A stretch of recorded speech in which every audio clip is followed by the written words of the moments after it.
காலங்காத்தாலும் எழுந்தோடனே coffee ஒன்று குடிச்சிட்டு அப்படியே தண்ணி ஏற்றினத்துக்கு போயிட்டேன். தண்ணி ஏற்றினட்டு போய் வீடெல்லாம் பெருக்கிட்டு கிச்சன் பார்க்க போனால் கீரை பொருள் பெட்ட சொல்லிட்டாங்க அம்மா. சரி கீரை பொருள் பெட்டிட்டு நம்ம பல் வேறு நல்லா தொலைக்கிட்டு பசங்களுக்கு தண்ணி ஊற்றலான்னு போனால் பூ வேறு ஒன்று பூத்துட்டுக்குது. சரி அதை அறுத்துட்டு அப்படியே நம்ம களி ஒன்று போட்டுன்னு சாப்பிட்டு காலேஜ் வேறு ரெடியாகி கிளம்புனா போகும்போது அந்த எடுத்து பஸ் மிஸ் ஆகிடுது. சரி எங்கள் அப்பா எடுத்து போய் வண்டியில் விட்டு வந்தார். அப்படியே பஸ்ஸில் ஏறி கொஞ்ச நேரத்துலேயே கூடியாதான் வர வந்துச்சு. சரி நம்ம பசங்க ஒரு ஆசையாக வருவா கொலத்தோடையாக தந்தானுங்க. அதை துண்டு நம்ம பசங்க லபுக்குன்னு சாப்பிட்டுக்கிறாங்க. நம்ம மோகன் இட்லி பயலுகடா இட்லி சாப்பிட்டு சோஸ்திரம் ஆண்டவர் அப்படியே காலேஜுக்கு வர கிளம்பிட்டேன். அப்படியே படி ஏறி போயினே இருக்கிறேன். போயிட்டு பிடிக்க பசங்க சாப்பாடு எடுத்துனான்னு கேட்டானுங்க. சரி எடுத்து வச்சுட்டேன். அப்படியே ஷாக் ஆகிட்டானுங்க.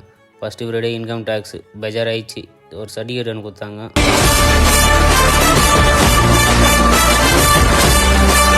சரி அப்படியே கேன்டீனுக்கு போனால் பசங்க வேறு டிவி கேட்டான்னு சொல்லிட்டு டிவி வாங்கி வந்து கொடுத்துட்டானுங்க. கிளாஸுக்கு வந்தால் காஸ்ட் அக்கௌண்டிங்கு. அதுக்கப்புறம் ஃபுல்லாக குழப்பமாயிடுச்சு. சரி மதியானம் சாப்பாடு சாப்பிட்டு இன்னொரு பீரியட் பார்த்தா மேனேஜ்மெண்ட் அக்கௌண்டிங் 3 அக்கௌண்ட்ஸு. சரி லாஸ்ட் பீரியட் என்டர்டைன்மெண்ட் டெவலப்மெண்ட்டு. அப்படியே சரி அசைன்மெண்ட் வேறு எழுதி கொடுத்துட்டு அதுக்குள்ளேயே 4 மணி ஆகிடுச்சு. வீட்டுக்கு விட்டாங்க. பஸ் ஸ்டாண்டு வந்தால் அதுக்கப்புறம் தான் யோசனை வருது பஸ்ஸில் ஐடி நேம் சேஞ்ச் பண்ணலாமா வேணாமான்னு. சரி அப்படியே கமெண்டில் சொல்லுங்கள் ஐடி நேம் சேஞ்ச் பண்ணலாமா வேணாமான்னு. அப்படியே ஃபாலோ பண்ணிக்கோங்க.